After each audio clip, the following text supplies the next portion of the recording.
Bonjour, mesdames et messieurs les participants. Messieurs et mesdames les panélistes, bonjour.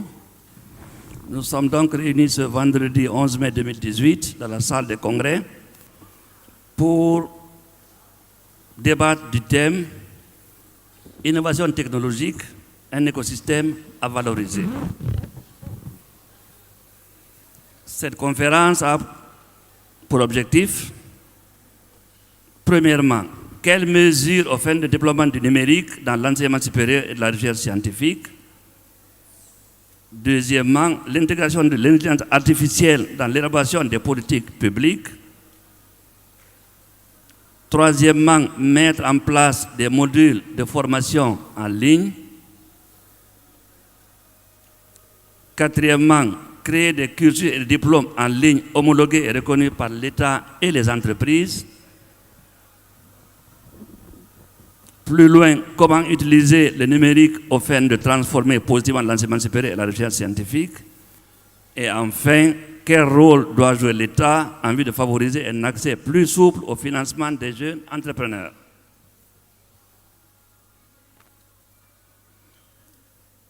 C'est ici un thème en fait qui est d'une grande actualité parce que nous parlons du numérique, nous parlons des NTIC, nous parlons de l'Internet, nous parlons de la fibre optique. En un mot, c'est un thème en fait qui va en droit du souci des jeunes en formation. Nous vivons dans le numérique. C'est pourquoi nous espérons que cette conférence ne sera pas une conférence scientifique où nous allons donner des données scientifiques extraordinaires. Nous espérons plutôt qu'il y aura donc une interaction entre donc, les panélistes et le public pour qu'on puisse éclairer certains domaines. Je voudrais donc pour commencer, comme disait Charles Baudelaire, il serait bon que quand on commence une conversation, qu'on se mette d'accord sur le sens de certains termes. Donc je voudrais donc inviter les panélistes à se pencher en premier lieu sur la définition qu'on peut donner sur l'innovation technologique. Je voudrais donc commencer par inviter le professeur Célie Camara pour ouvrir le débat.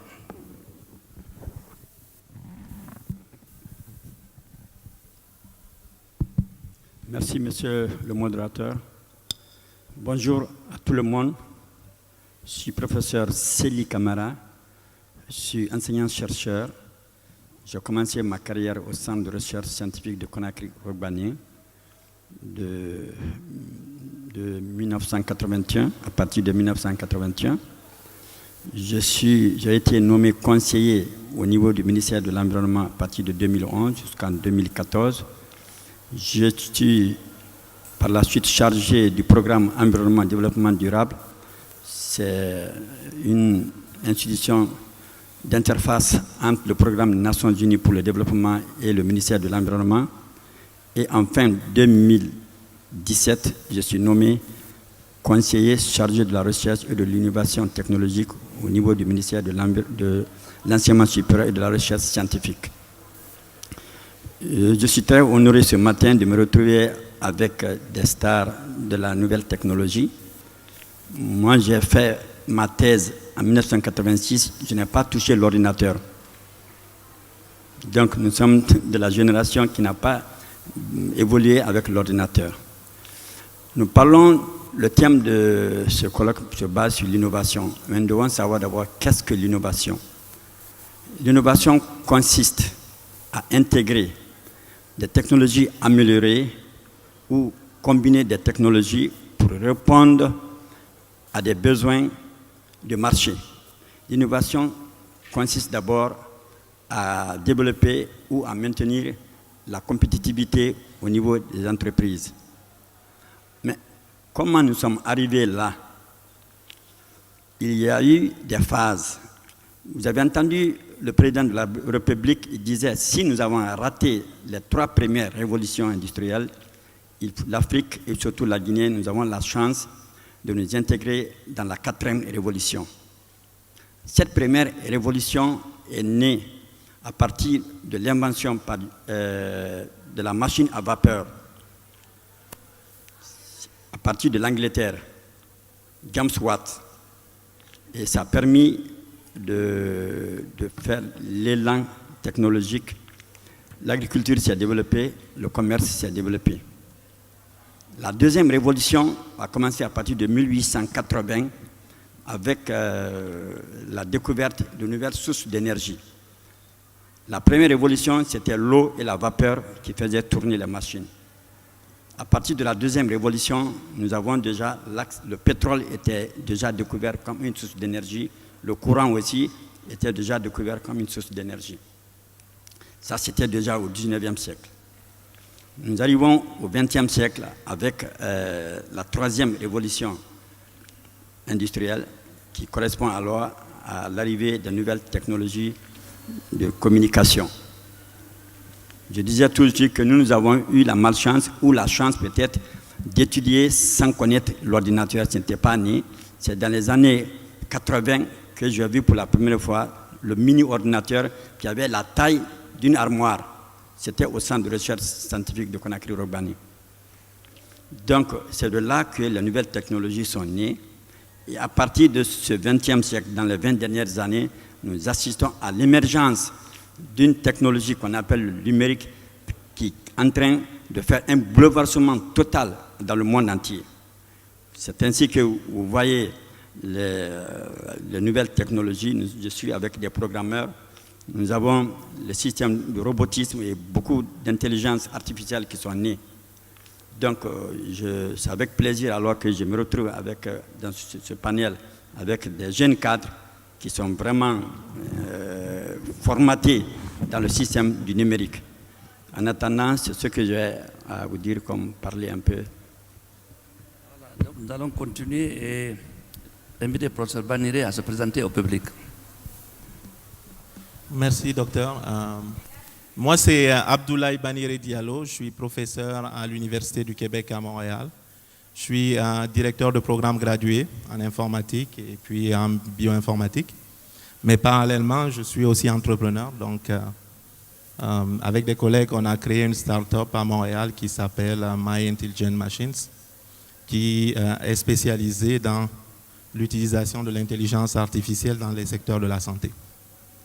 Donc, pour revenir à la définition de l'innovation, je vais la définir ici en deux phases. La première, je pense qu'il faut dissocier l'innovation de l'innovation technologique. Donc, lorsqu'on parle d'innovation, l'innovation peut être, c'est un changement de façon de faire dans le but d'améliorer un procédé, d'améliorer le bien-être. Donc, on peut changer nos comportements pour améliorer un procédé, par exemple, pour gagner du temps, ou pour économiser de l'énergie dans le déplacement. Il y a ces formes d'innovation-là. Au-delà de ça, on peut combiner l'innovation avec la technologie pour pouvoir générer de nouvelles façons de faire. Par exemple, l'utilisation du téléphone pour pouvoir faire des paiements bancaires est une innovation parce que par le passé, on pouvait payer nos factures d'une certaine manière. Et là, avec l'innovation technologique due au numérique, nous pouvons utiliser le téléphone pour faire ces paiements-là. Donc ça permet de camper les positions entre l'innovation et l'innovation technologique. Monsieur Alpha Bakar.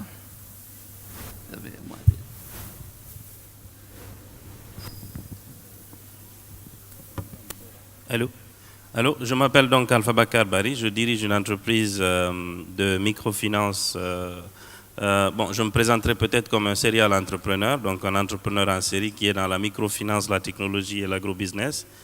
D'un point de vue du secteur privé, pour nous, l'innovation, cela résulte même de notre de la raison pour nous d'exister et de compétir et d'exister au niveau de l'écosystème entrepreneurial national et d'exister et de compétir au niveau international. Une entreprise qui n'innove pas dans les procédés, dans la mise à disposition des produits, dans sa façon de gérer son personnel, sa façon de gérer d'ailleurs l'entreprise, est une entreprise qui est vouée à l'échec parce qu'elle est statique.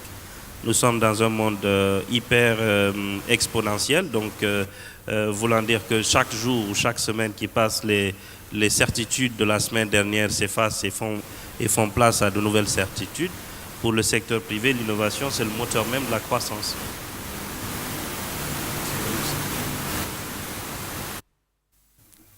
Vous avez des opinions sur la définition de la technologie?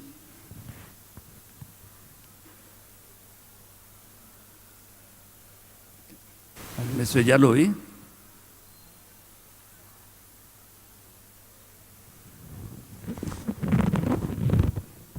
Ça va, non? Allô? Allô?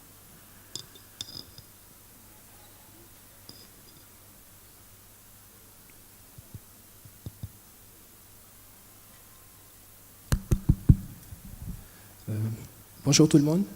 Moi, je réponds au nom de Mamoudou Diallo. Je suis développeur d'applications et je suis le concepteur de Quiz 224. Et j'ai été 2 fois lauréat de la Semaine du numérique en 2016 et en 2017. Et je suis membre du premier collectif de développeurs en Guinée. Donc aujourd'hui, on va parler d'innovation. Moi, j'ai fait informatique à la fac. Et lorsqu'on parle d'innovation, c'est tout procédé en fait qui nous permet d'améliorer notre vie. Lorsqu'on parle d'innovation dans le domaine du numérique, maintenant c'est tout procédé en fait qui nous permet d'améliorer notre vie, mais à travers le numérique. Aujourd'hui, moi, ma génération, en fait, nous sommes nés, enfin, on a grandi avec le numérique. Donc, tout le monde a un téléphone, presque tout le monde a un téléphone, presque tout le monde a un ordinateur. Donc, lorsqu'on parle d'innovation numérique, je vais introduire en parlant de mon application. Moi, j'ai développé une application qui s'appelle Quiz 224, qui se trouve sur Play Store, notamment, qui est accessible à travers les téléphones Android. Donc, je suis parti d'une idée, c'est-à-dire que nous, on ne sait pas exactement. J'étais en train de jouer avec mon neveu qui a 4 ans, et je me suis rendu compte que je n'ai pas oublié en fait les leçons apprises en maternelle. C'est-à-dire que j'étais en train de chanter avec lui les chansons qu'il chantait. Et là, je me suis dit, mais attends, pourquoi ça se fait que je n'ai pas oublié les leçons de la maternelle, et pendant qu'il y a des choses que j'ai apprises en 10e année ou en terminale que j'ai déjà oubliées. Et moi, comme j'étais développeur, donc je me suis dit, et si je faisais une application en fait, qui va permettre aux gens d'apprendre tout en s'amusant? Parce que, bien évidemment, lorsqu'on est en maternelle, on nous apprend en s'amusant. Et dans toutes les autres classes, on nous apprend tout simplement. Donc, une leçon qui a été apprise en s'amusant devient un jeu. Et un jeu, ça ne s'oublie pas en fait. Si vous vous rendez compte que tous les jeux qu'on a eu à faire lorsqu'on était enfant, et on n'a toujours pas en fait oublié ces règles. Donc c'est dans ce sens que j'ai créé une application qui permet à tout un chacun de connaître la Guinée. Donc c'est une application ludique qui permet aux élèves, qui va permettre aux élèves dans la prochaine mise à jour en mai de réviser via l'application, c'est-à-dire aux élèves en classe d'examen, notamment la 10e année et ceux de la terminale, de réviser via l'application sous forme de quiz. Donc l'application, elle est super ludique parce que lorsque les gens y jouent dessus, en fait, c'est comme s'ils étaient en train de s'amuser, mais pendant qu'ils sont en train d'apprendre, tout en s'amusant. Donc là, c'est une innovation dans le domaine du numérique. Donc pourquoi je n'ai pas fait une application web ou bien une application dans une autre plateforme? C'est que, comme je le disais, presque tout le monde a accès. Presque tout le monde a un téléphone. Donc, si on a ce savoir à portée de main et que cette application elle est gratuite, donc on a une valeur ajoutée et on peut suffisamment apprendre plein de choses à travers le numérique. Je vous remercie. Nous allons donc inviter Mme Guérèche Fatmata aussi à prendre la parole. Je vous en prie, Madame. Merci. Merci pour cette invitation et cette initiative qui est le forum de l'étudiant guinéen. Donc je suis très fière de compter parmi les panélistes qui est composé essentiellement d'hommes. Mais bon, c'est déjà une première chose d'être parmi vous. Donc les définitions qui ont été données et qui ont été données par les différents intervenants, je pense qu'il n'y a pas grand-chose à ajouter dessus. Juste puisque je suis donc la directrice de l'incubateur Saboutech, donc un incubateur de start-up et de PME qui œuvre justement dans le domaine de l'innovation. Donc Saboutech est en fait une organisation à but non lucratif qui est le fruit d'une alliance entre le secteur privé et le secteur public et qui a pour but en fait de construire un environnement unique dédié à la création et à l'innovation. Et donc l'innovation en fait, notre cœur de métier et notre centre d'activité au sein de l'incubateur. Et donc ces innovations justement à travers les différents secteurs ont pour but donc de, justement comme le disait auparavant Monsieur Barry, d'améliorer le quotidien donc, de la population guinéenne. Et donc nous, à travers nos activités, à travers nos compétitions, à travers nos ateliers, à travers tous les événements que l'on organise au sein de l'incubateur, l'objectif justement c'est de démocratiser justement cet accès à la fois au numérique mais surtout à la création et à l'innovation. Donc à travers notamment nos compétitions, à travers nos hackathons que l'on organise au quotidien auprès des jeunes étudiants et jeunes créateurs d'entreprises, nous mettons l'innovation au cœur donc, des problématiques que l'on rencontre en Guinée. Et aujourd'hui, nous sommes capables, et nous l'avons montré à travers nos différentes activités, donc, nous sommes capables et nous avons montré que les jeunes Guinéens sont en mesure d'utiliser justement ce vecteur qui est l'innovation pour répondre vraiment à des défis et aux problématiques que l'on rencontre en Guinée. Merci. Donc nous allons finir par donner la parole à M. le représentant du groupe Orange. Oui, merci professeur. Bonjour à tous. Je voudrais tout d'abord, à la suite des intervenants qu'il y a eu avant moi, féliciter vivement le ministère de l'Enseignement supérieur pour cette initiative. Le président l'a rappelé hier, c'est toujours important que les étudiants aient des cadres de rencontre avec les entreprises parce que c'est ce qui permet à chaque moment d'adapter l'offre de formation.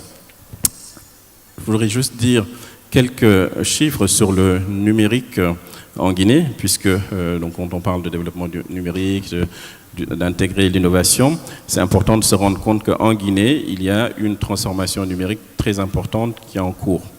Les derniers chiffres de la RPT de 2017 donnent un peu plus de 11 millions de clients mobiles en Guinée.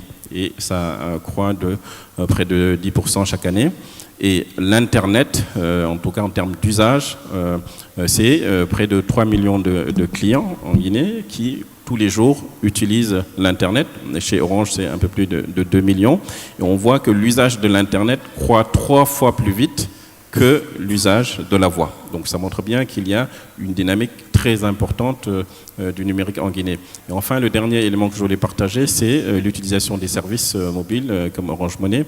Eh bien, c'est plus d'1 million de clients qui, chaque mois, font des transactions et le nombre de transactions par jour dépasse les 600 000.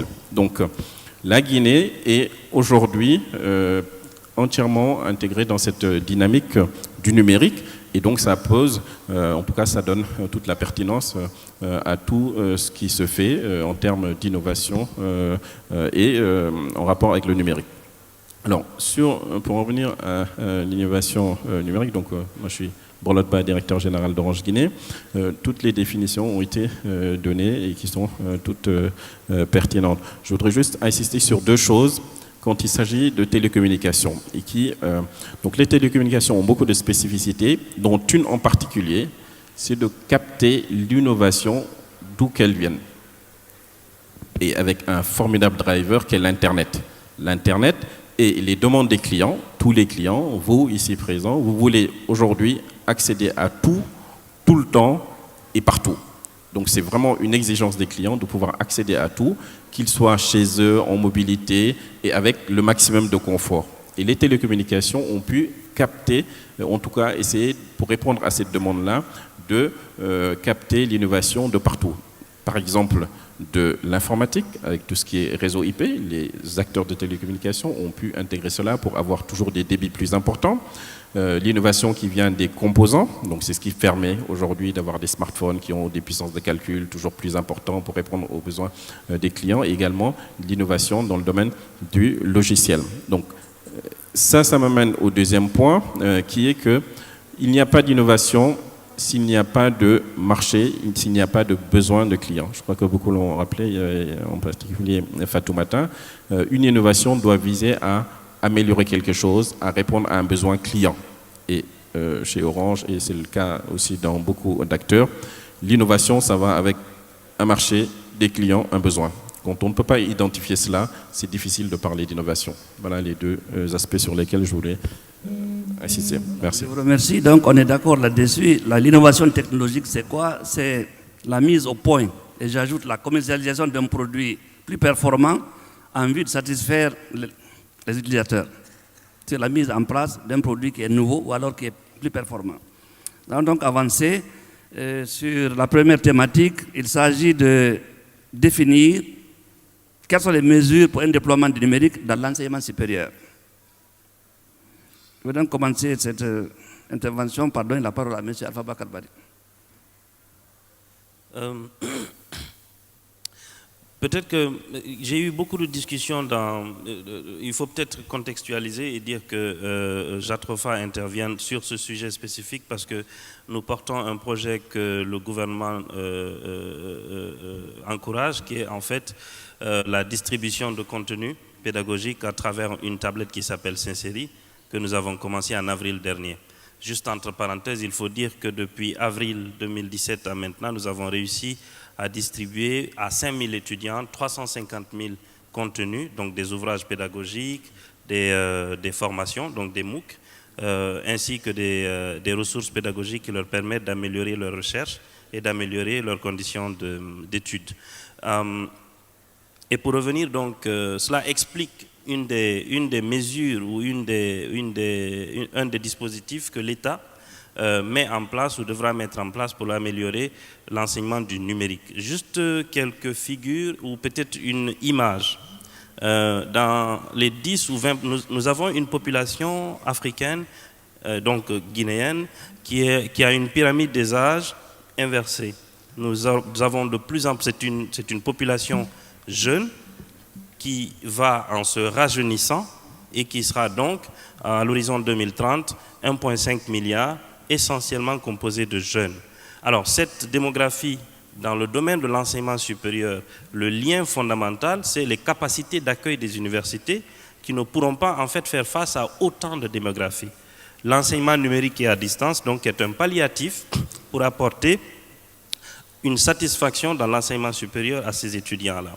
Et donc, cela étant, le numérique constitue aujourd'hui le palliatif le plus sérieux pour permettre aux étudiants dans les 10 prochaines années d'avoir accès à des cours, d'avoir accès à des diplômes, de se performer, d'assurer une formation continue de leur personne et donc de s'intégrer dans le tissu socio-économique de la Guinée. Et donc, pour revenir au projet, à la question, au point que vous avez évoqué, d'abord il y a la mise en place d'une politique qui prend en compte les projections démographiques et les capacités d'accueil. Ensuite, il y a les infrastructures. Nous avons la chance depuis 3 ou 4 ans de voir une évolution, et monsieur le directeur d'Orange en parle, une pénétration importante du digital dans les us et les coutumes des Guinéens. Ce qui veut dire qu'aujourd'hui, quand on peut regarder un match de football à distance, on peut suivre un cours à distance, et 30% des gens qui ont accès à des contenus certifiés aujourd'hui le font à travers le numérique. Les infrastructures donc du numérique sont importantes. La fibre optique est quelque chose de fondamental qui va nous permettre d'avoir accès à plus d'Internet et donc à plus de possibilités d'explorer et de nous interconnecter avec le reste des gens. L'autre chose qu'il faut mettre en place peut-être comme infrastructure et peut-être comme mesure, je ne dirais pas infrastructure, c'est la formation des enseignants à l'enseignement avec le numérique. Ce qui est extrêmement important. Les enseignants d'aujourd'hui doivent adopter l'outil numérique et en faire leur quotidien pour que les 10 prochaines années, les 20 prochaines années, ils puissent s'intégrer et que le numérique ne le laisse pas derrière. Ce qui ferait un certain désordre dans le dispositif d'enseignement dans les écoles. Et la dernière chose, et en parlant d'innovation à ce niveau-là, c'est de faire en sorte que le contenu de formation qui est donné dans nos universités et dans le domaine numérique, que nous ne soyons pas également dominés par la production de connaissances étrangères. C'est donc permettre aux enseignants et aux chercheurs guinéens de faire une production locale et de numériser cette production pour qu'elle soit accessible aux étudiants et aux autres. Et peut-être que je m'arrêterai là, mais je voudrais aussi dire, peut-être avant de m'arrêter, que le numérique dans l'enseignement et en termes d'encouragement doit être porté d'abord par l'État, doit être d'abord porté par le gouvernement. Ensuite, les institutions d'enseignement supérieur doivent faire leur propre révolution numérique, accepter d'entrer dans le numérique comme palliatif et introduire dans leur programme la possibilité pour tout étudiant d'étudier à distance, d'étudier de chez lui. Cela va désengorger les universités et valoriser les contenus pour que l'on puisse ne pas choisir la formation numérique par dépit ou parce qu'il n'y a pas de place, mais qu'on choisisse la formation numérique à distance parce que cela peut nous permettre d'apprendre tout en travaillant, cela peut nous permettre d'apprendre tout en restant chez nous et cela peut nous permettre d'avoir plus de connaissances et plus de possibilités de recherche que si nous étions en présentiel dans ces universités-là. Je vous remercie. Je dis qu'on est tellement dans le numérique que finalement on a tendance à oublier que effectivement le cœur du numérique, c'est aussi l'informatique. Les deux sont extrêmement liés et sont indissociables. Je voudrais donc vous demander et poser la question suivante, c'est que est-ce qu'il ne serait pas bon, à l'image des autres pays, peut-être d'avoir notre silicone, c'est-à-dire qu'un centre technologique dédié, n'est-ce pas, à la recherche dans ces technologies appliquées? Le concept d'avoir un mécanisme géographique dans lequel l'innovation sera promue est quelque chose de fondamental. Il est fondamental parce qu'il va de notre participation à la question de l'innovation scientifique dans le monde. Au-delà de promouvoir l'enseignement numérique, comme vous le dites, il est important que l'on s'approprie des technologies de base dans le domaine de l'informatique. Et le hardware est quelque chose d'important. Et à ce niveau-là, il n'y a rien de compliqué. Tout ce qui est fabricant de téléphones, de tablettes, d'ordinateurs ou autre chose dans le monde font ce qu'on appelle le shopping. Ils ont un shopping list, ils achètent avec tous les fabricants de composants dans le monde et ils assemblent sur place. Il est important d'avoir, comme vous dites, notre Silicon Valley et le gouvernement, en collaboration avec certaines structures du privé, est aujourd'hui en train de promouvoir la mise en place au niveau de l'Institut supérieur de Mamou, mais seulement pas Mamou en termes de géographie, mais en reliant beaucoup d'universités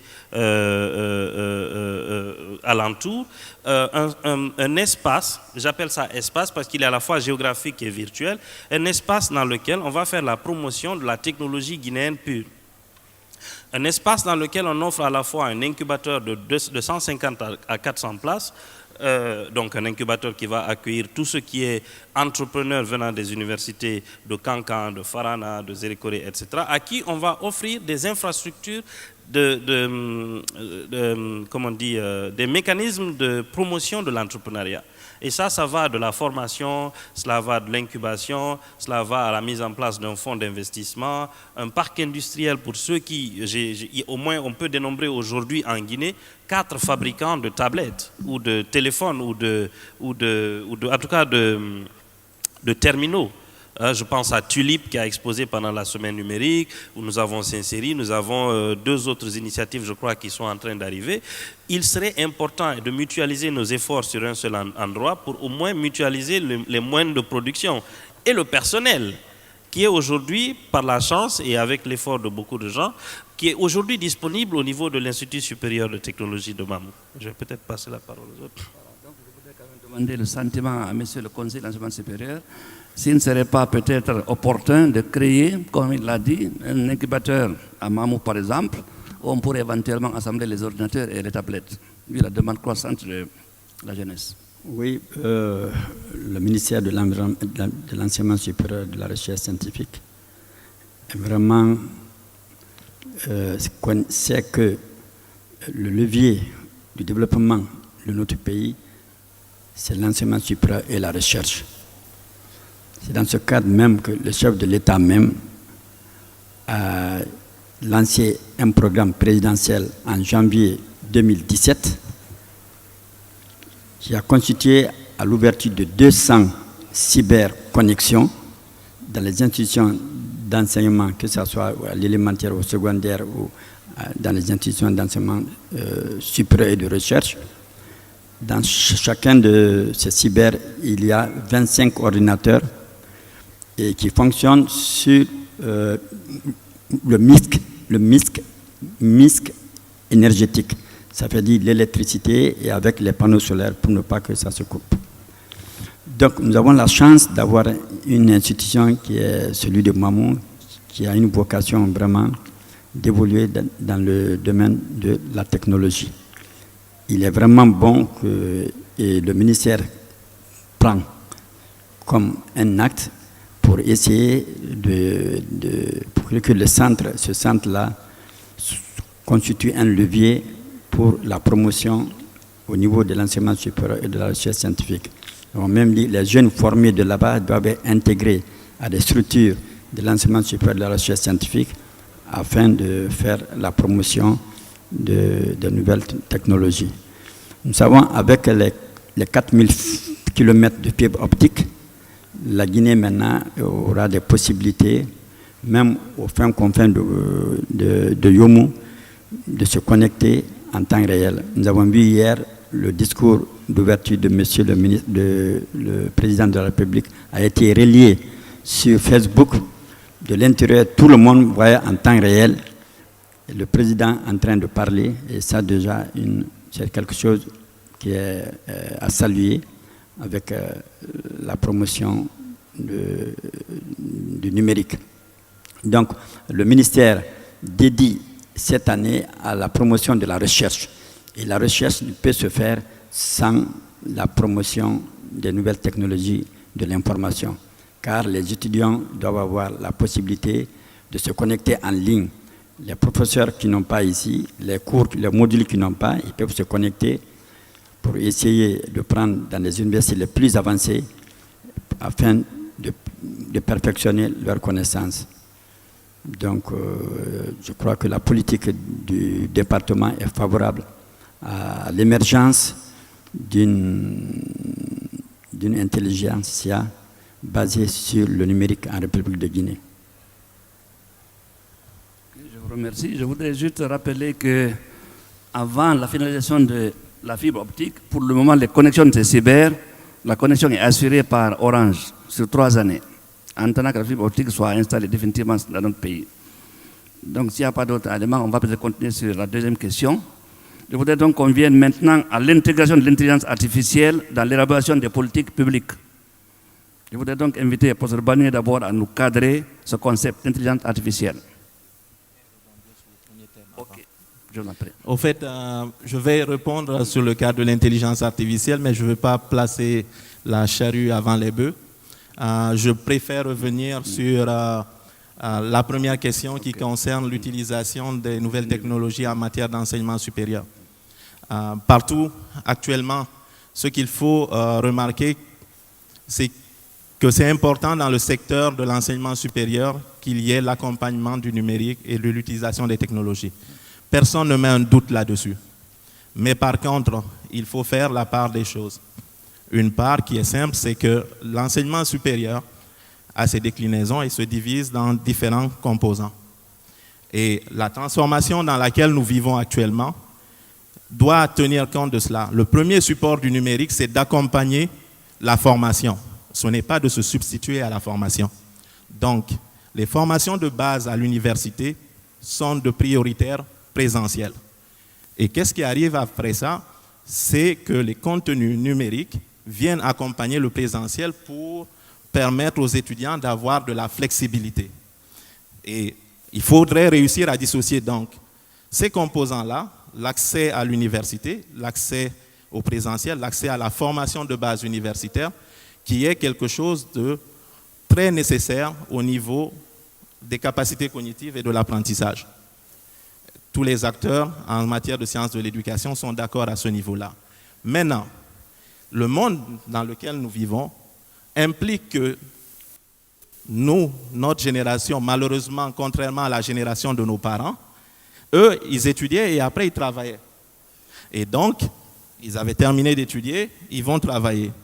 Par contre, maintenant, nous, notre génération est obligée, avec les nouvelles technologies, avec la mondialisation, le changement de paradigme, de continuer à se former, à s'adapter et à se maintenir à jour dans les connaissances. C'est là l'importance, au fait, de l'enseignement à distance. Distance qui permet aux gens, après avoir obtenu une formation de base, d'utiliser ces formations à distance-là pour continuer à avoir une formation continue de qualité. Donc, ce serait important de tenir compte de cela dans la mise en place des politiques publiques en matière d'enseignement supérieur. Oui. Vous vouliez réagir? Oui. Je vous en prie. Okay. Oui, je voudrais juste, avec votre permission, monsieur le modérateur, parler de quelques considérations quand même sur l'enseignement supérieur. Pour tenir compte du contexte, je crois que le président hier disait que la Guinée a un retard dans certains domaines et ça peut être une opportunité pour aller plus loin que d'autres. Voilà. Et il me semble que dans l'enseignement supérieur, c'est quand même c'est tout à fait pertinent. Je voudrais juste dire, je crois que le directeur de Jatrofa l'a rappelé tout à l'heure, en Afrique, on a une croissance démographique très importante. Donc, si on doit se dire que toute cette jeunesse peut être formée dans les universités, dans les amphis, la traduction financière de cela sera un coût très important pour les gouvernements et pour les sociétés. Et donc, ce n'est pas sûr que tous les gouvernements puissent faire face à cela. Et donc, ça veut dire des arbitrages qui seront forcément faits, soit mettre beaucoup trop d'étudiants dans certains amphithéâtres, donc au détriment de la qualité, et le numérique peut être une opportunité. Et je pense que pour que ça marche, il faut plusieurs choses, j'en citerai juste deux. Le premier, c'est l'ambition et le leadership. Pour ne pas considérer le numérique comme quelque chose qu'il faut faire à la marche, mais plutôt le mettre au centre même de l'ambition de formation. Et une illustration de cette ambition est quand même l'exemple de la Chine. Quand la Chine s'est dit il y a 30 ans, nous aussi on va avoir notre Silicon Valley, mais ils ont mis le maximum de moyens, de ressources, de vision autour de ce projet. Et aujourd'hui, Shenzhen n'a absolument rien à voir avec, n'a rien à envier à la Silicon Valley. Vous avez aujourd'hui des entreprises installés à Shenzhen, comme Tencent, comme Alibaba, qui ont des capitalisations boursières supérieures à celles de Facebook, par exemple. Donc, l'ambition est, de ce point de vue, clé. Et je crois qu'en Guinée, le président l'a rappelé sur la 4e révolution numérique, ce panel est une illustration du fait que l'enseignement supérieur veut tenir compte du numérique. Donc, ça veut dire vraiment avoir une ambition forte là-dessus. Et je crois qu'à partir de là, on doit pouvoir construire tout un système avec à mon avis, deux déclinaisons. Une déclinaison au sein même des centres qui existent et d'autres qui seront à construire dans les universités. Ça veut dire permettre d'avoir des connexions. Hier, le représentant des étudiants a dit qu'il voulait des Wi-Fi dans tous les campus. Ça, je crois que c'est très important, d'avoir l'infrastructure, d'avoir l'accès, d'avoir les salles informatiques. Mais il y a aussi une composante importante qu'il faudra intégrer et qui ne sera peut-être pas au sein des universités, mais avec des connexions à distance. Aujourd'hui, il y a des cours, les fameux MOOC, Massive Open Online Courses, qui peuvent permettre d'adresser un très très grand nombre. Voilà. Donc je crois que c'est complémentaire, mais il est important de traiter le numérique au centre du dispositif et pas toujours en complément ou voilà. Merci. Donc, avant qu'on ne passe au second thème, là, M. Diallo, vous avez un sentiment par rapport au numérique?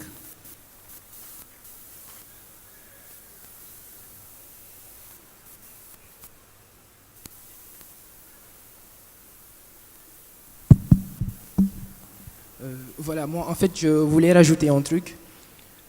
On a parlé de numérique tout à l'heure, mais on ne parle pas en fait des acteurs du numérique.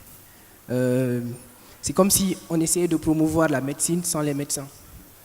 Ce sont les développeurs en fait qui font de l'innovation, qui créent ces plateformes de développeurs.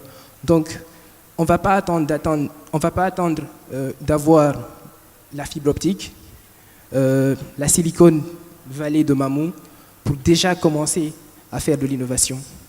Et si ce que nous avons là maintenant, le peu que nous avons, nous essayons de faire la promotion des filières informatiques, c'est-à-dire le développement.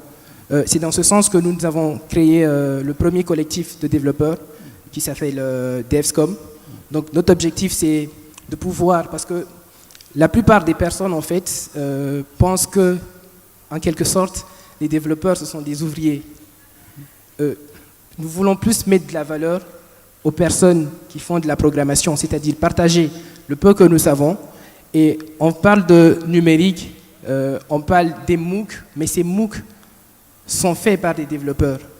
Donc si on essaye de vraiment promouvoir les filières de l'informatique, je pense que le boom va plus aller si on s'attendait en fait à ce qu'on a la fibre optique. Donc c'est un processus en fait qui se fait parallèlement. Donc en même temps que nous essayons de faire la promotion des filières de l'informatique, et au même moment nous essayons d'améliorer en fait les infrastructures qui nous permettront d'aller plus vite. Donc en quelque sorte c'est ce que j'allais ajouter. Ok, merci bien. Madame, s'il vous plaît. Voilà, donc je voulais juste ajuster un point relatif notamment à l'introduction du numérique au sein des formations et de la recherche scientifique. Nous, en tant qu'incubateur au cœur de l'écosystème, des jeunes comme Mood qui ont un collectif donc, de développeurs sont donc abrités au sein de l'incubateur et mènent des activités en ce sens. Nous avons également une forte mobilisation des étudiants à travers nos différentes activités, nos différents événements. Donc nous sommes en mesure un peu de palper le besoin que ces jeunes étudiants, ces jeunes développeurs, ces jeunes entrepreneurs peuvent avoir. Et aujourd'hui, pourquoi est-ce qu'on arrive aujourd'hui à mobiliser autant autour de nos événements? C'est parce que les jeunes sont en quête justement de l'innovation et en quête de formation dans le domaine du numérique. Et donc aujourd'hui, concrètement, ce que les universités pourraient proposer au-delà de la formation qui existe déjà, des formations en ligne et à distance qui peuvent être dispensées, c'est de mettre en place des incubateurs et des makerspaces ou des Fab Labs au sein même des incubateurs pour permettre à ces jeunes qui ont des projets entrepreneuriaux ou qui ont des projets d'entreprise de pouvoir merger les compétences universitaires, les formations, mais également la mise en place donc, de structures, de ressources qui vont leur permettre de développer au mieux leurs projets et d'être accompagnés en ce sens pour pouvoir justement donner plus d'envergure aux projets innovants et aux projets d'entreprise qui pourraient en découler. Donc il faut, je pense, en tout cas à mon humble avis, qu'il y ait des espaces comme celui de l'incubateur Saboutech qui soient dupliqués au sein des différentes universités de la capitale ou en région, couplés à des laboratoires, des centres propices à la création et à l'innovation pour qu'on puisse réellement faire ressortir de cet enseignement, de ces formations, de vrais projets innovants et permettre de vulgariser notamment les TIC auprès des étudiants. Donc c'est ce que je voulais ajouter. Merci bien. On me signale qu'on est pris par le temps, donc nous allons continuer. On aurait pu passer toute la journée ici en train d'échanger, on ne finirait pas. Donc on va donc donner la parole à professeur Baniré pour l'intelligence artificielle.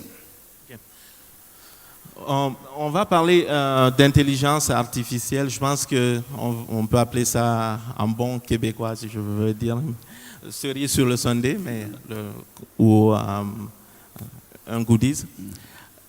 Pour moi, c'est clair que dans tous les secteurs de l'enseignement supérieur, surtout au niveau des universités, il y a une frange très importante de l'utilisation de l'IA dans ses différentes formes pour pouvoir améliorer la qualité de l'enseignement supérieur.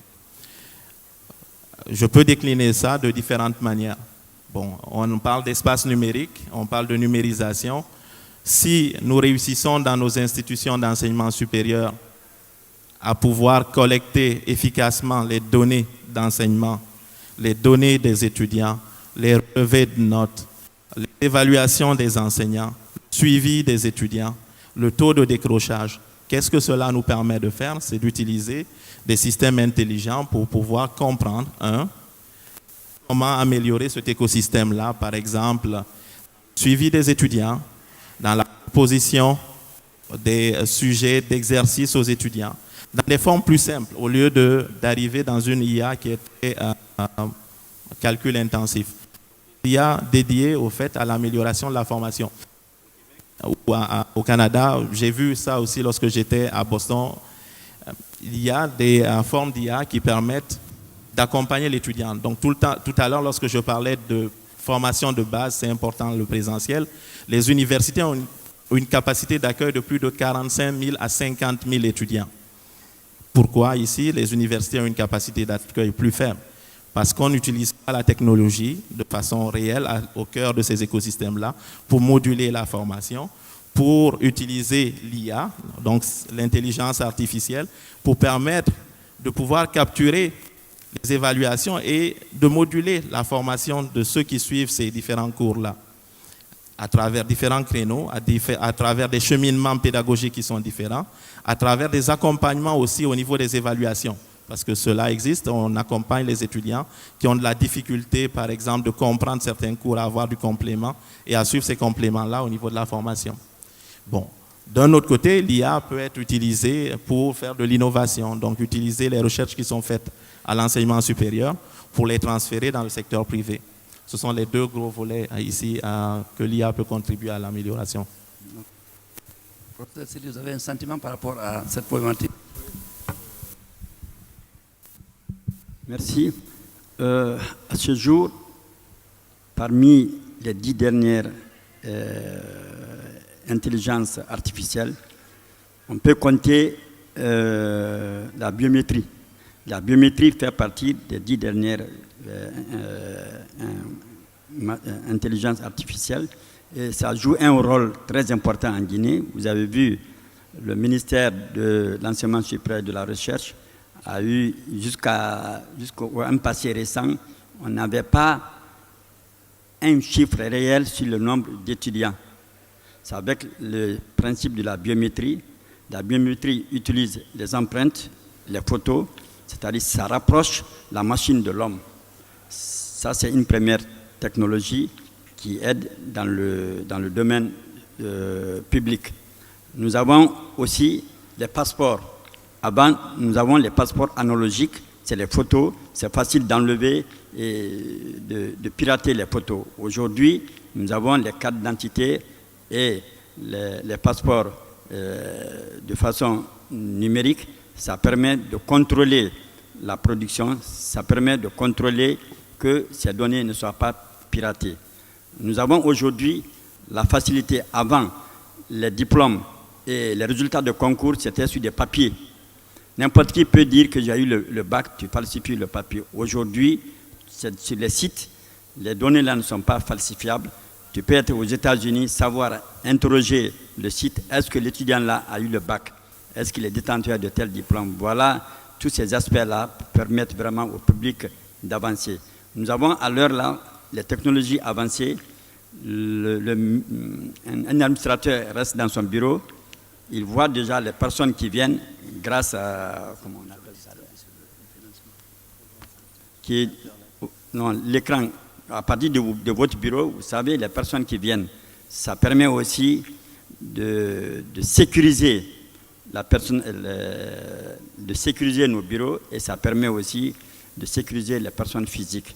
Donc, c'est quelques éléments que j'avais ajoutés sur. Nous avons aussi la génération automatique. Aujourd'hui, avec cette nouvelle technologie, on peut transformer les données qui se trouvent, les données numériques, en texte. Ça aussi, voilà, c'est l'intelligence artificielle qui nous permet aujourd'hui de le faire. Nous pouvons, avec l'intelligence artificielle aujourd'hui, essayer de modifier le langage humain. Ça, c'est des atouts, ça a des inconvénients. Vous voyez aujourd'hui, avec le système de... Les drones. Les drones aujourd'hui, vous savez que le Rwanda, c'est un pays montagneux. À l'aide des drones, ils arrivent aujourd'hui à transporter les médicaments en cas de sinistre dans les zones les plus reculées. Voilà, tout l'intelligence artificielle peut aider le domaine public à avancer. Vous avez votre sentiment, s'il vous plaît? Je veux juste dire deux mots sur ce point-là. Le premier, c'est pour les étudiants. Certains d'entre vous ont peut-être vu la dernière publication de Google sur son application qui permet, sinon vous pouvez taper rapidement sur YouTube ou dernier assistant intelligent de Google. Ça vous permettra de voir un petit peu deux domaines où il l'applique sur tout ce qui est prise de commande, etc. Donc sur l'intelligence artificielle, et c'est aussi un domaine d'enseignement très important. Je ne sais pas si aujourd'hui dans les universités guinéennes il y a des formations dans ce domaine-là, mais vous avez vu dans la plaquette d'Orange que les ingénieurs que nous recherchons aujourd'hui, c'est des ingénieurs qui sont formés dans l'intelligence artificielle, dans le big data, dans le cloud. Donc je crois que c'est des notions que vous devez avoir en tête et essayer rapidement de vous y mettre parce que c'est des domaines qui vont révolutionner le monde dans les années qui viennent. Donc intelligence artificielle, big data, cloud, vraiment, il faudrait se former dans ce domaine-là. Et le deuxième point, c'est que l'intelligence artificielle, donc pour parler de manière très rapide, c'est en gros avoir des machines qui peuvent faire la même chose que l'homme, de manière intelligente, des machines ou des programmes, etc. Et donc, ce n'est pas d'ailleurs une technique, c'est un certain nombre de techniques. Par exemple, ce qu'on appelle le machine learning, c'est-à-dire avoir des machines qui peuvent avoir des programmes qui, au fur et à mesure, deviennent plus pertinents. Il y a tout ce qui concerne l'autonomie. Le professeur en a parlé sur les drones. Mais pour cela, il faut quand même trois choses. Bon. Il faut des programmes qui soient les plus pertinents, donc c'est les fameux algorithmes. Il faut des machines de plus en plus puissantes, mais aussi, élément essentiel, c'est la ressource la plus importante sur laquelle tous les autres reposent, c'est les données. Voilà. C'est les données, le professeur en a parlé. Et donc, pour pouvoir avoir des algorithmes, utiliser tous ces programmes, il faut générer des données et c'est sur ces données-là qu'on applique les programmes. Et donc ça nous amène finalement à la première question, c'est comment on génère les données, comment on numérise l'éducation. Le professeur en a parlé, il faut qu'on puisse savoir combien on a d'étudiants, quelles sont leurs évaluations, quels sont les temps de présence, etc. Avoir le maximum de données sur l'éducation. Et ensuite, ces programmes pourraient permettre d'aider. Et donc, comment on génère des données? On en a parlé tout à l'heure, avoir tout l'écosystème, permettre aux universités d'être numérisées, d'avoir des développeurs qui ont un certain nombre d'applications pour tout, pour l'accès à des contenus. Voilà. Pour prendre un exemple qui va certainement être parlant, il y a un domaine où aujourd'hui, beaucoup de données sont disponibles. C'est en gros tout ce qu'on dit sur la Guinée. Si vous regardez les réseaux sociaux, il y a beaucoup de choses qu'on dit tous les jours sur la Guinée. Et des programmes d'intelligence artificielle pourraient permettre de savoir un petit peu de quoi les gens se plaignent, qu'est-ce qu'ils aiment, qu'est-ce qu'ils n'aiment pas, où est-ce qu'ils se plaignent, et tout de suite pour pouvoir accompagner les politiques publiques dans ce domaine-là. Voilà. Donc il me reste à vous remercier et demander à l'assistante s'il y a des questions. On n'est pris par le temps. Alors, avant de prendre des questions dans la salle, je vais vous donner un exemple qui cadre parfaitement avec l'innovation technologique, puisque votre conférence est suivie en direct sur Facebook. Et il y a des réactions. Mathieu Tonneau est aux États-Unis, à New York. Il pose la question suivante. Comment comptez-vous vulgariser la formation des étudiants à l'intérieur du pays? Il cite Yomou comme exemple. Et puis il ajoute plus de 90% des étudiants guinéens n'ont pas d'ordinateur ni de tablette.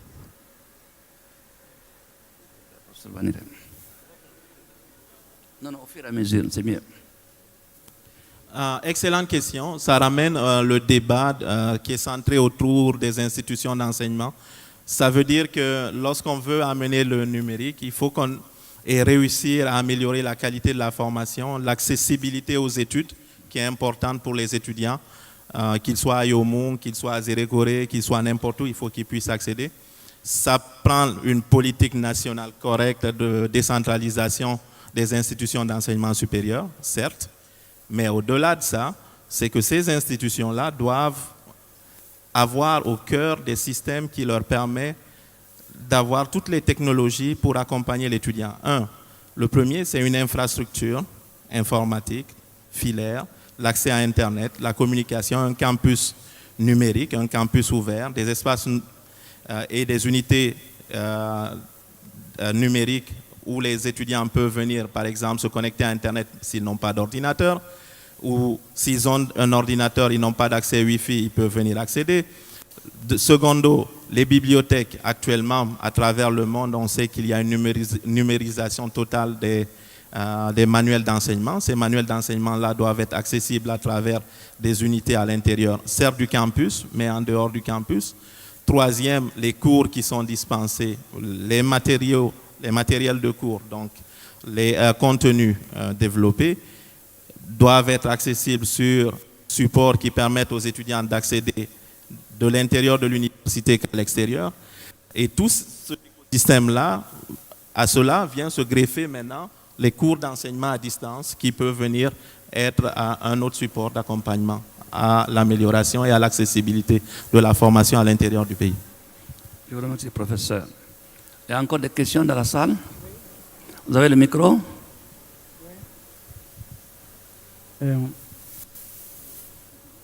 Je peux? Oui.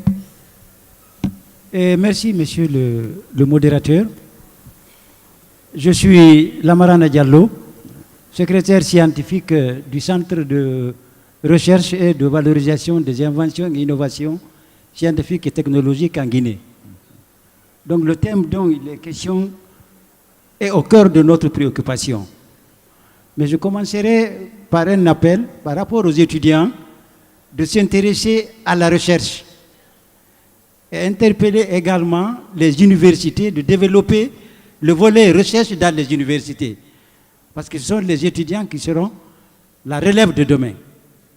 Maintenant, je vais bondir sur une préoccupation le professeur Kanté, à savoir la mise en place des incubateurs. Il a effectivement raison.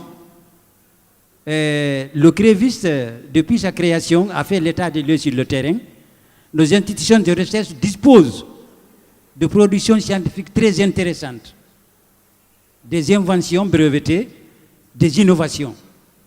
L'IST de Mamou en dispose. L'Institut supérieur des sciences et de médecine vétérinaire d'Alaba en dispose et tant d'autres. Donc il y a les opportunités. Mais avec la présence du secrétaire général, non, du conseiller chargé de la recherche qui est là, effectivement la sollicitude du professeur Kanté se justifie. Il n'y a pas longtemps, l'Organisation mondiale de la propriété intellectuelle a eu un programme de formation au niveau de tout le pays pour attirer l'attention des chercheurs de différents pays de s'intéresser à la valorisation de nos inventions et de nos innovations. Ils sont venus en Guinée avec le service de la propriété intellectuelle du ministère de l'Industrie. Il y a eu des séminaires ici où ils ont fait des recommandations à l'intention de nos institutions de recherche et de nos chercheurs. Ils ont demandé à chaque institution qui le peut et qui le veut de mettre en place ce qu'on appelle le CATI. Le CATI, c'est un centre d'appui à la technologie et à l'innovation qu'il faut valoriser comme le thème le dit. Donc, valoriser ce potentiel signifie innover. Et quand un produit est protégé, il est inventé et protégé, quand il atteint le domaine public, c'est-à-dire si le brevet atteint sa limite, n'importe qui peut s'inspirer des informations au niveau de la base de données qui est à Genève pour voir comment lui aussi il va produire la même chose chez lui à travers les PME, PMI. C'est ainsi que nous voyons aujourd'hui ce qu'on nous vend par exemple dans les pharmacies, les produits génériques, c'est des inventions qui datent de longtemps, mais le brevet est tombé dans le domaine public. Donc les pays, les chercheurs, les institutions qui sont audacieuses consultent la base de données pour voir comment on peut faire, comment on peut démultiplier ça au niveau pays. Donc c'est pour soutenir l'idée du professeur, surtout avec la présence du conseil chargé de la recherche, que je profite pour vous informer, peut-être vous qui ne savez pas qu'il y a déjà un centre qui s'occupe de la valorisation de nos résultats. Donc les étudiants sont conviés à s'intéresser à la recherche et que les institutions et les chercheurs n'ont qu'à se battre pour mettre en place des incubateurs. Je vous remercie pour ne pas prendre trop de temps. Voilà, nous vous remercions aussi. Il y a encore une question, une dernière question, s'il vous plaît.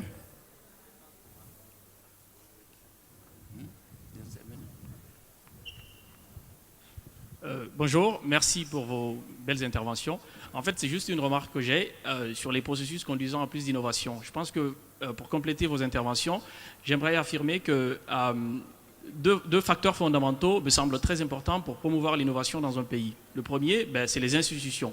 Des institutions fortes, efficaces, qui promeuvent les bonnes incitations sont indispensables pour promouvoir l'innovation. Le premier sur lequel nous pouvons compter, c'est la réforme de la justice. Qui vise la protection des droits de propriété. Un innovateur doit s'assurer que son invention est protégée par une propriété intellectuelle pour l'inciter à innover. Donc la seconde, c'est une fois qu'il innove et qu'il distribue son innovation, il faut qu'il s'assure qu'il y a une rétribution de son innovation, qu'il est payé pour qu'il continue effectivement à innover. Donc la deuxième chose, c'est la réforme du système bancaire. Il faudrait que le système bancaire soit efficace pour financer les innovations. Aujourd'hui, en Guinée, on a un taux d'inflation qui oscille entre 8 et 9%. Une banque ne pourrait pas prêter un innovateur à un taux d'intérêt qui est plus bas que l'inflation. Enfin, ça arrive très rarement. Donc il faudrait effectivement reformer considérablement le marché bancaire pour promouvoir l'innovation. Donc en fait, il faudrait un mouvement d'ensemble de réformes des politiques publiques efficaces qui soient multidimensionnelles pour promouvoir l'innovation. Donc il faudrait effectivement qu'en Guinée, qu'on aille dans ce sens-là pour encourager l'innovation et faire en sorte qu'elle soit diffuse dans le pays. Merci.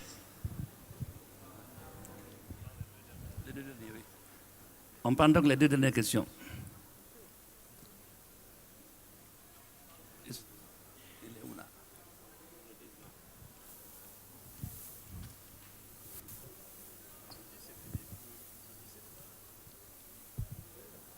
Merci. Bonjour, je suis professeur Abdoussen de la délégation sénégalaise. Je suis enseignant-chercheur en mathématiques appliquées. Je voudrais tout d'abord féliciter les panélistes pour leur brillante présentation. Je voudrais aborder la question de l'innovation dans le contexte de l'université.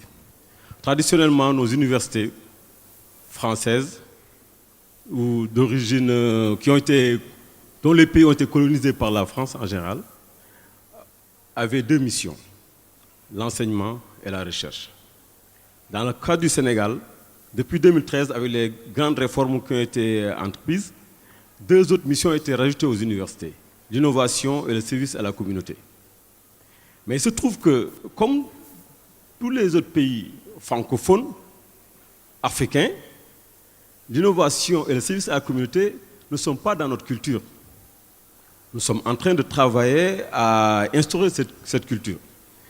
Maintenant, à mon avis, il est important de se pencher sur la gouvernance de nos universités. Le président de la République l'a dit hier. Il a comme ambition d'introduire dans la gouvernance des universités, dans les conseils d'administration ou dans les assemblées d'université, le milieu socio-économique. Ça, c'est très important. Mais à mon avis, il faut aussi, dans l'exécutif de nos universités, avoir un autre pôle de pouvoir. Dans nos universités, je parle de l'Afrique, je ne parle pas du Sénégal. Dans nos universités, il y a un seul pôle de pouvoir, c'est le pôle de pouvoir académique. Ce sont les enseignants qui dirigent. Ce sont les enseignants qui décident de tout. À mon avis, si nous voulons introduire l'innovation et le service à la communauté, il faut qu'il y ait un autre pôle de pouvoir. Un autre pôle de pouvoir qui soit entrepreneurial. C'est seulement à ce prix que nous pourrons contribuer à l'économie du savoir. Ne l'oubliez pas, nous sommes à l'ère de l'économie du savoir. Tous les experts s'accordent à dire que nous sommes à l'ère de l'économie du savoir. Donc, le rôle de l'université s'en trouve accru. Il faut que nous jouions notre rôle. Mais pour jouer notre rôle, il faut que les enseignants acceptent de diminuer un peu de leur pouvoir pour en donner au monde socio-économique. Merci. Merci beaucoup. On prend une dernière question. Bonjour, je suis mademoiselle Linda Ba, IT consultante. Je suis représentante de Microsoft. J'avais une question pour monsieur Diallo, qui est dans les tablettes, je pense. Et en tant que partenaire Microsoft, j'aimerais savoir quelle est la stratégie qu'ils ont élaborée par rapport aux tablettes pour les étudiants. Parce que Microsoft a un programme éducatif où vous avez la possibilité d'avoir des contenus gratuits pour les étudiants, c'est-à-dire Office, déjà dans les tablettes. Chose qui a un coût, je pense que tout le monde le sait, il y a un coût pour les solutions. Et est-ce que vous avez pensé dans votre stratégie à contacter justement Microsoft pour donner accès aux étudiants à ces outils informatiques? Merci.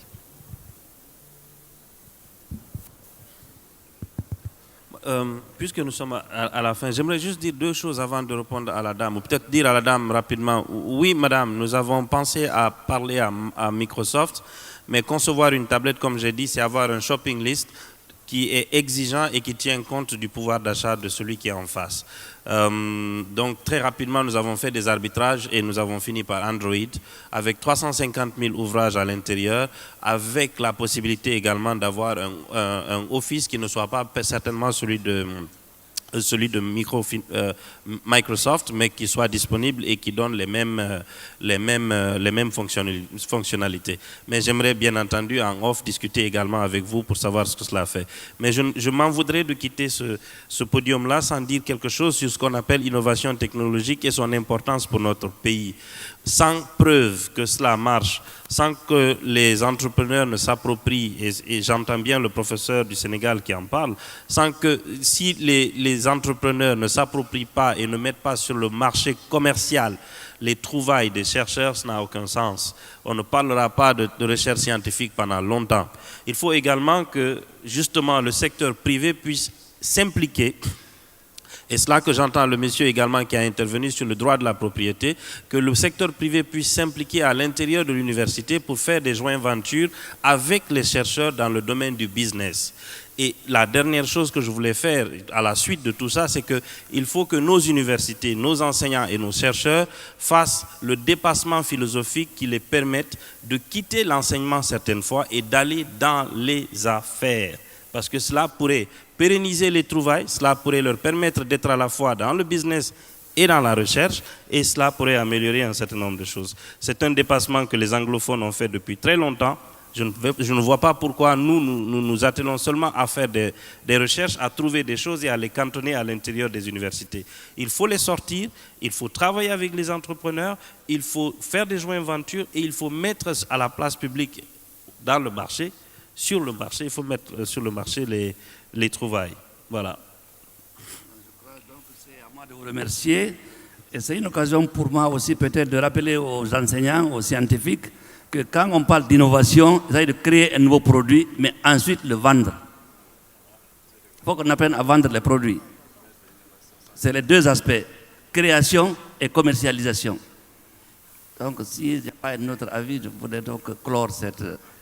Oui, monsieur le professeur. Merci, monsieur. Monsieur le modérateur, l'organisation vous accorde 6 minutes de plus. Merci.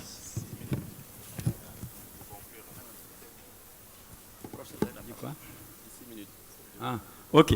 Je disais par rapport à notre collègue professeur du Sénégal, et c'est bien vrai, nos décideurs se sont aperçus que sans la recherche, le continent ne peut pas se développer. C'est ainsi depuis la réunion de l'OIA, ce n'était pas l'Union africaine encore, qui s'est tenue à Lagos en 1983, les chefs d'État ont décidé de donner 1% du PIB pour le développement de la recherche. Mais jusqu'à aujourd'hui, à la réunion de juin de 2017 à Addis Abeba, c'est la même ambition qui a été répétée encore. Ça veut dire qu'il n'y a pas d'évolution. Et sans la recherche, nous ne pouvons aller nulle part. Tandis que les autres pays sont à 2 chiffres, nous cherchons encore. À l'heure, la moyenne en Afrique, c'est 0,35% du PIB. Donc nos pays sont interpellés de faire un effort. Mais on a dit, on est en train de faire, le ministère de l'Enseignement supérieur et de la Recherche est en train de faire des réformes au niveau de la recherche. Il s'agit que la recherche réponde aux besoins des communautés. La recherche, normalement, doit être commandée par le privé. Ailleurs, c'est les privés, c'est les universités qui font tourner les entreprises, c'est-à-dire c'est la recherche commandée. Mais malheureusement, chez nous, comme on l'a dit, la recherche se fait pour le simple plaisir de la recherche. Donc, le ministère est en train de mettre un fonds de recherche et d'innovation qui va appeler les partenaires des entreprises à s'investir. L'État va faire quelque chose, mais c'est le privé surtout qui doit intervenir pour la promotion de la recherche. Le chef de l'État l'a dit hier, dans le CA de toutes les institutions d'enseignement supérieur et de recherche, il faut mettre les privés. Ça veut dire que le gouvernement déjà a vu très loin que sans les privés, sans l'intégration du secteur privé-public, le développement de la recherche, le développement tout court, le développement socio-économique du pays ne peut pas se faire. Je vous remercie. Je vous remercie également. Oui. Merci. Juste 2 mots pour conclure. Je pense que toutes les interventions nous amènent à dire qu'il y a quand même 2 conditions pour que tout ça marche. Un, le leadership et l'ambition, parce qu'on parle quand même d'un changement. On avait une façon de faire depuis des décennies. Il s'agit d'intégrer le numérique. Ça ne va pas se faire tout seul. Il faut de l'ambition, du leadership. Encore une fois, hier, Monsieur le ministre de l'Enseignement et le président l'ont rappelé. Donc, je pense qu'on peut se dire que dans les prochaines années, le numérique sera quelque chose de très important dans l'enseignement supérieur. Et puis, le deuxième point, c'est quand même l'écosystème.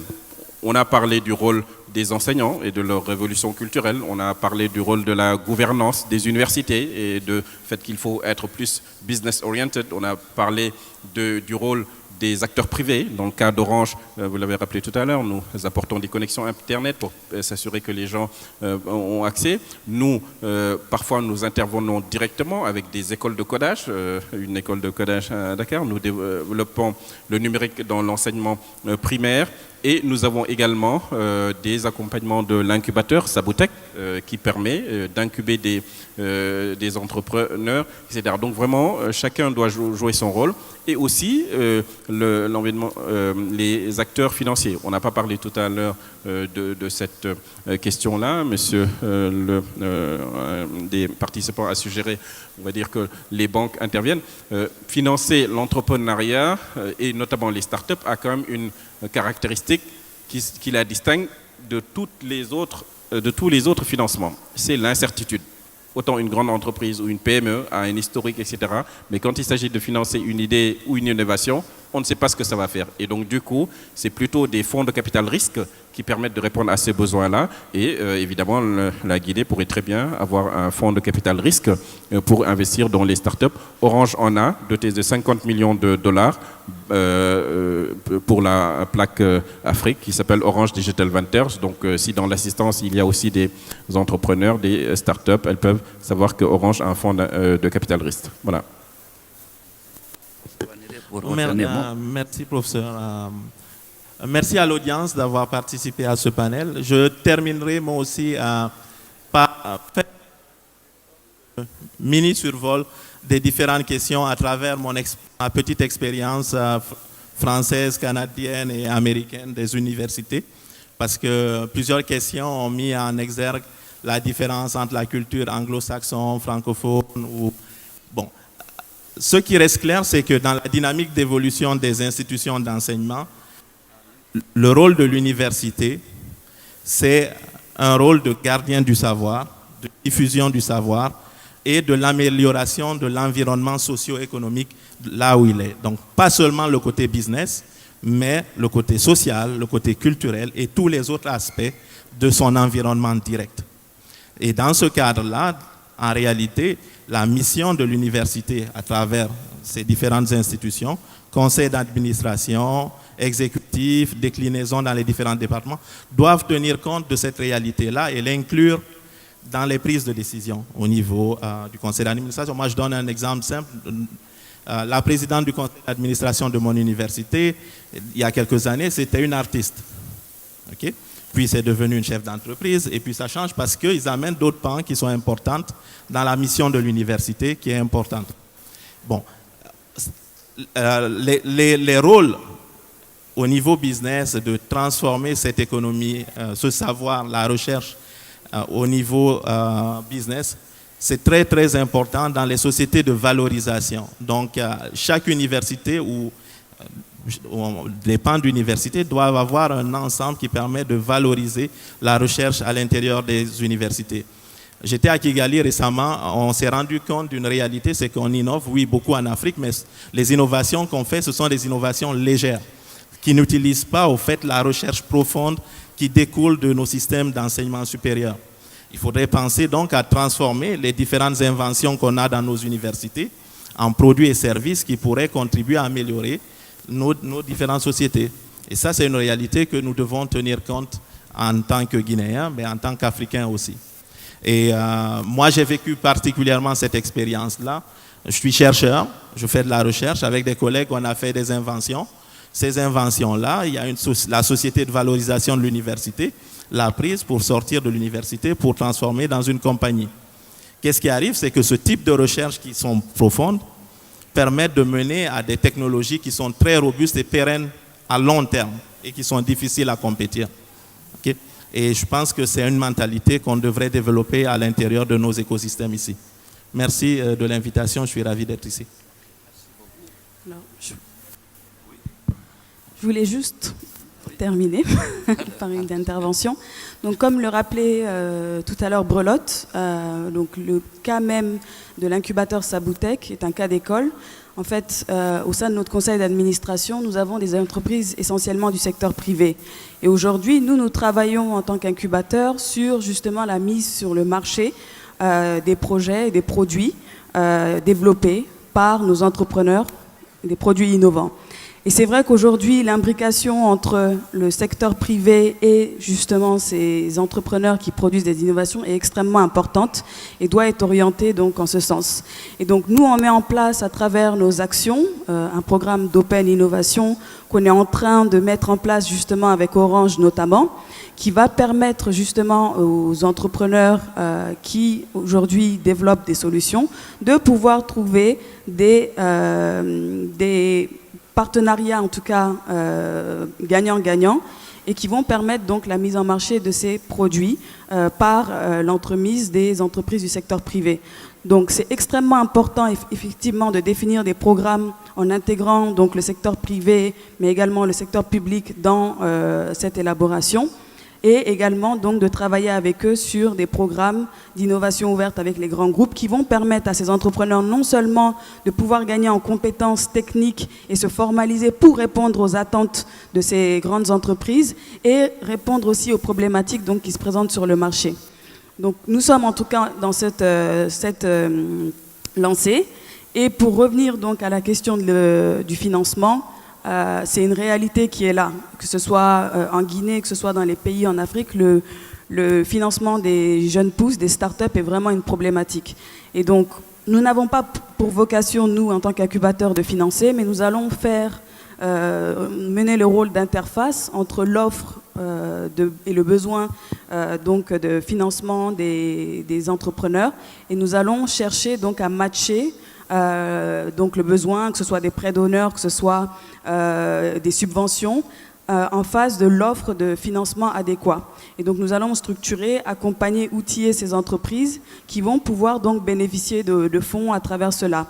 Et donc juste pour abonder à ce que je dis aujourd'hui, nous avons également, et nous faisons partie d'un consortium d'incubateurs en Afrique francophone qui travaille justement sur la mise en place de fonds à hauteur de 450 000 € à destination donc des entrepreneurs qui sont accompagnés au sein de ces incubateurs. Et donc l'objectif est de pouvoir mettre à disposition justement des fonds d'amorçage à hauteur de 10 000 à 30 000 € qui seront des prêts d'honneur qui vont permettre justement à ces entrepreneurs d'accéder au financement. Donc il faut vraiment faire une gymnastique pour trouver les fonds et les financements pour ces entreprises, et c'est réellement une problématique qui se pose aujourd'hui et qui devrait justement être développée. Et j'en profite parce qu'on aura certainement des questions autour de l'incubateur et de nos activités pour vous dire qu'on organise une journée porte ouverte le 30 juin, samedi 30 juin à partir de 10 h, où vous pourrez donc rencontrer les startups incubées, où vous pourrez toucher un peu, rencontrer les entrepreneurs, mais également être en mesure de savoir quels sont nos programmes d'accompagnement et nos différentes activités visant à structurer l'écosystème. Je vous remercie. Je vous remercie. Donc, Monsieur le modérateur, vous m'excusez, je m'en voudrais si je ne présentais pas ici le professeur Baniré, en ma qualité de conseiller chargé de la recherche et de l'innovation technologique. Il vient de rappeler le prix, même du meilleur, le prix de... Il y a un forum qui s'est tenu à Kigali, le Next Ancient Forum.